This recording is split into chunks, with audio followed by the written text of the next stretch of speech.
مجسد دہلوی رحمہ اللہ تعالیٰ علیہ نے صراط مستقیم اور صفر سعادت کی بڑی خوبصورت انداز میں شرح فرمائی۔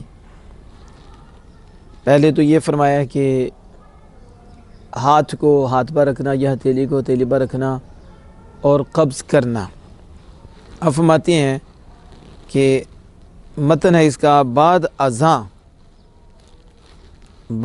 ازاں دعائے استفتاح بخواندی، یعنی اس کے بعد، یعنی بعد از دست بردست نہادن، یعنی ہاتھ رکھنے کے بعد، یعنی نبی کرم صلی اللہ علیہ وسلم نماز میں ہاتھ رکھنے کے بعد دعائے استفتاح بخواندی، دعائے استفتاح پڑھتے تھے۔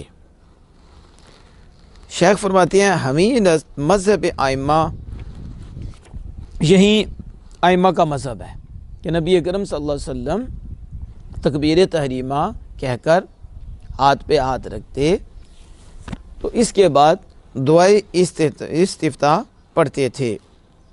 دشمنی نے نقل کیا ہے کہ نزد امام محمد رحمہ اللہ کے نزدیک وضع یدین بعد از خواندن دعائے استفتاح است۔ امام محمد جو امام اعظم ابو حنیفہ رحمہ اللہ کے شاگرد ہیں، ان کے حوالے سے لکھا کہ ان کے نزدیک دعائے استفتاح کرنے کے بعد پھر ہاتھ کو ہاتھ پہ رکھنا ہے کہ اس میں اختلاف ہے کہ ہاتھ پہ ہاتھ رکھ کر دعائے استفتاح کرنی ہے یا پہلے دعائے استفتاح کر کے پھر ہاتھ پہ ہاتھ رکھنا ہے۔ تو کہتے ہیں امام محمد علیہ رحمہ کے نزدیک دعائے استفتاح پڑھنے کے بعد دونوں ہاتھوں کو رکھنا ہے در حالت قراءت میں، یعنی اب قراءت کرنی ہے تو قراءت کے لیے ہاتھ پہ ہاتھ رکھنا ہے۔ تو پس وضع یدین سنت قراءت است از نزد امام محمد، تو امام محمد علیہ رحمہ کے نزدیک ہاتھ پہ ہاتھ رکھنا یہ قراءت کی سنت ہے۔ امام محمد علیہ کے نزدیک یہ جو ہم سبحانک اللہ یا وغیرہ جو دعائیں پڑھتے ہیں اللہ اکبر کہنے کے بعد، امام محمد رحمۃ اللہ کے نزدیک یہ ہاتھ پہ ہاتھ رکھنے سے پہلے ہیں کہ پہلے دعا کی جائے۔ کیوں؟ وہ کہتے ہیں کہ ہاتھ پہ ہاتھ رکھنا یہ قراءت کی سنت ہے۔ جب قرآن پاک پڑھنا ہے تو پھر ہاتھ پہ ہاتھ رکھنا ہے، یوں رکھنا ہے، تو پھر قرآن پاک شروع کریں۔ تو پس امام محمد علیہ کے نزدیک قراءت کے لیے ہاتھ پہ ہاتھ رکھنا سنت ہے۔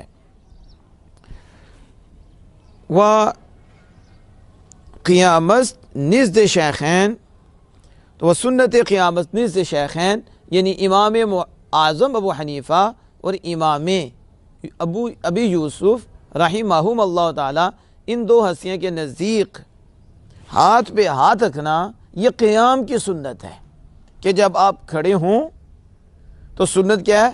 اللہ اکبر کہہ کے ہاتھ پہ ہاتھ رکھیں، یہ قیام کی سنت ہے، نہ کہ قراءت کی سنت ہے۔